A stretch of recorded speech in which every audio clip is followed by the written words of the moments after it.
Hey,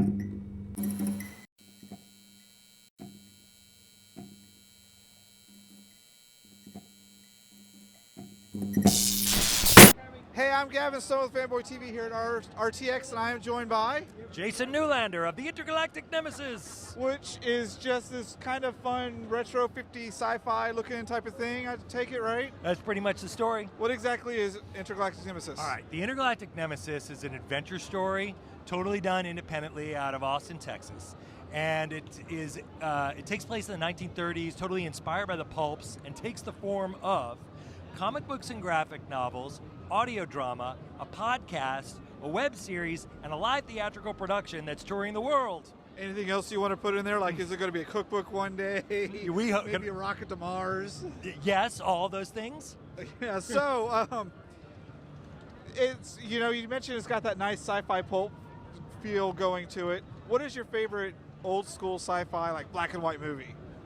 Oh, that is an awesome question. I don't get asked that enough.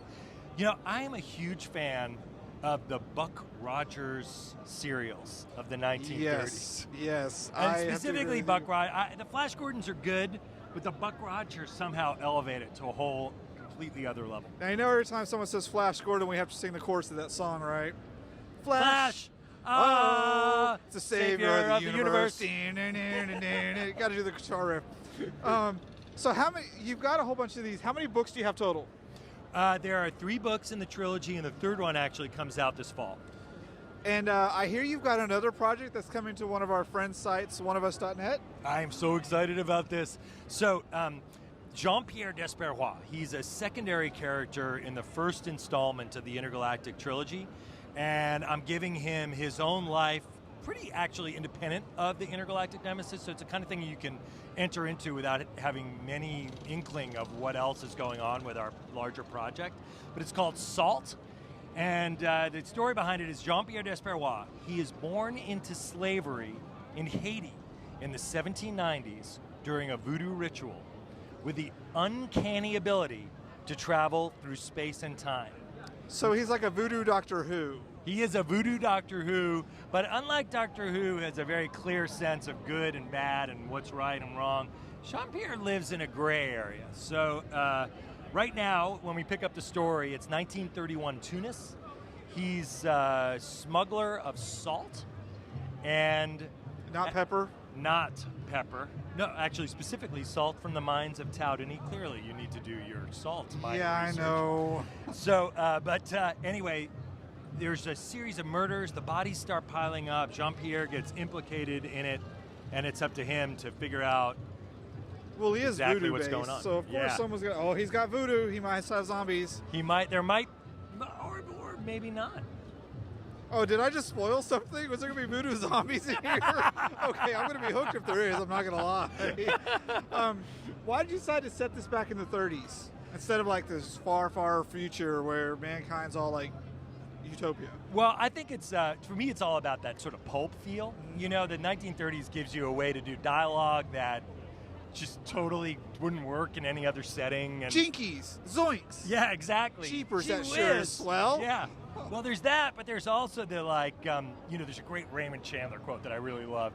It's, it was as obvious as a tarantula crawling across a piece of pound cake. Like, if you've got tarantulas crawling in your kitchen, you might need to move. Exactly. We don't live with the Addams family, sorry. So Jean-Pierre, it's this crime noir thing. I mean, the 30s has the perfect feel to it. It's pre-internet, it's pre-cell phones, it's pre-GPS, pre-satellites. How did we live back then? I know, seriously. Exactly. But so those ships don't have GPS, so none of the sci-fi incorporates today's sci-fi? They have actual knobs and levers and, shortwave radio sounds, stuff like that. Wow. Yeah, crazy town.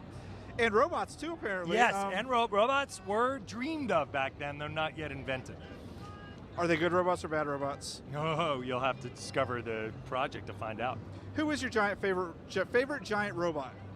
I'm a fan of the Iron Giant. I'll just say it. Exactly right here, how too. Can you not? I mean, there's only one answer to that question, I believe. Iron Giant. I also, not quite so giant, I love the robot from Lost in Space with his flailing arms. Oh, yeah. No, that's Do you have a flailing arm robot in this series? We don't have a flailing arm robot, but we have a lot of different kinds of robots. But no flailing arms? No. You need to fix that. We will fix it. Oh. So Intergalactic Nemesis, where can they find us online? TheIntergalacticNemesis.com is the place. And Wow, that's super easy to remember. It's hard. And also, of course, the podcast on oneofus.net. Our new web series is at youtube.com/Intergalactic Nemesis. And the comic books can be found on Comixology. Awesome time. So I'm going to go get into some pulp noir sci-fi-ness, and hopefully there's bacon and wiggly arm robots soon. I wouldn't count on it. This interview's done.